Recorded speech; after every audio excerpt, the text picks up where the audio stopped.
자들과 어떤 식으로 연대할 것인지 이제 생각을 많이 해야 할 부분일 것 같습니다. 이스라엘이 왜 이러한 망행을 저지르고 있는지 우리는 아마도 사회과학적 입장에서 쉽게 이해할 수 있을 것입니다. 이스라엘은 미국의 합의 파트너로서는 중동에서의 패권 국가고, 이 패권이라는 것은 결국에는 그 이웃 나라 어느 나라라도 다 무기로 쳐부실 수 있다는 그런 폭력의 가능성을 전제로 한다는 것입니다. 그리고 패권이 유지되는 것이 무력인 만큼 이 무력은 계속 항시적으로 행사되면서 패권의 그 사실을 재확인돼야 되는 것이고, 그런 거 생각하면 정말 디스토피아 같은 깜찍한 일이지만은 사실 이스라엘이 지금 가자 지구에서 한다는 게 어떻게 보면은 무기 실험이라는 측면도 큽니다. 이스라엘이 가장 큰 산업이 무기 생산업이고요. 가자에서는 지금 이 무기 성능을 과시함으로써 어떻게 보면은 바이어를 확보하고 활력을 개척하는, 그러니까 생사람 추격하면서 이렇게 자기 제품을 말하자면은 과시하는 이런 측면이 대단히 크다는 것도 우리가 간과할 수 없습니다. 그런데 왜 이스라엘이 이와 같은 망행을 저지르는지 우리가 이성적으로 이해할 수 있어도 감성적으로 이해하기 어려운 것은, 이스라엘 사람도 사람인데 도대체 이런 짓, 본인들의 국가가 이런 짓 하는 거 보고도 다수가 어떻게 침묵하고 같이 갈 수가 있느냐, 우리가 인간적으로 정말 이해하기 어려운 부분입니다. 여기에서는 우리가 볼 수 있는 게 국가주의적 민족주의 이데올로기가 얼마나 끔찍한 효과를 발휘할 수 있는가 라는 부분이 아닌가 싶습니다. 이스라엘을 하나의 집단으로 뭉치게 만든 게 시온주의 이데올로기인데, 이제 이스라엘의 국가주의가 된 시온주의 이데올로기에서는 개인도 보편적인 그 어떤 가치도 계급적인 이해관계도 그 모든 것이 민족과 국가에 완전히 복종되고 복무하게끔 만들어진 것입니다.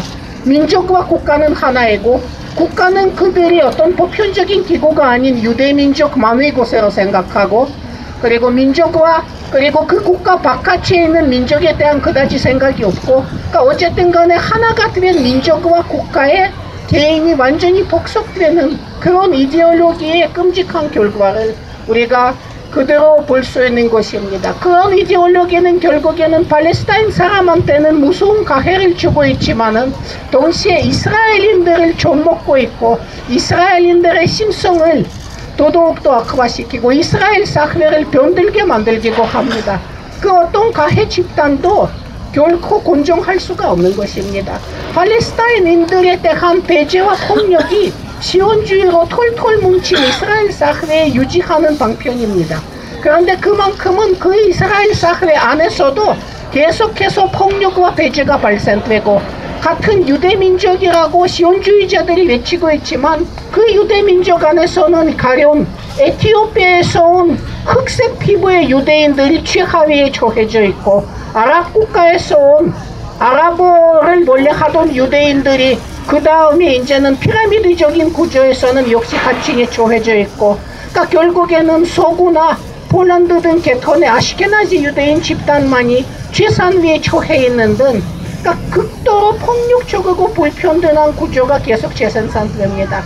그러니까 이스라엘이 지금 이런 야만적인 행위를 하는 것은, 겉으로 하는 것은 결국 안에서의 폭력적인 위계소열 구조를 유지하는 일과 동시에 가는 일이고, 그거는 아랍 사람에 대한 가해인 동시에 이스라엘이라는 집단에서의 불평등하고 폭력적인 여러 가지 위계소열적 관계를 유지하는 것이기도 합니다.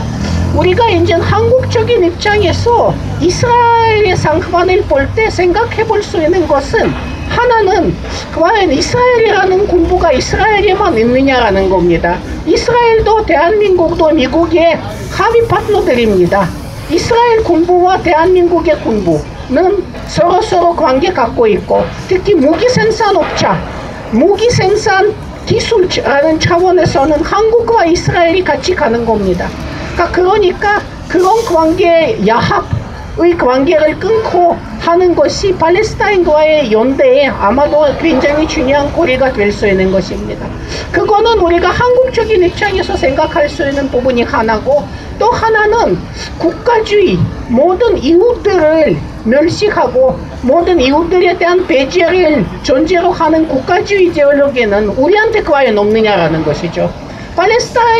이스라엘에서는 팔레스타인 사람이 비인간 취급을 원칙상으로 당하는 것입니다. 그들에 대한 살인 행위가 말 그대로 당연시되고 그건 인간이 아닌 사물을 깨부시는 거나 마찬가지로 사유됩니다. 그럼 대한민국이 과연 예를 들어서 대북관계 보시면은 작년에 북조선으로 가려고 했던 한 40대 남자는 38선을 건너가는 걸 시도하면서 한국군에 사살됐습니다.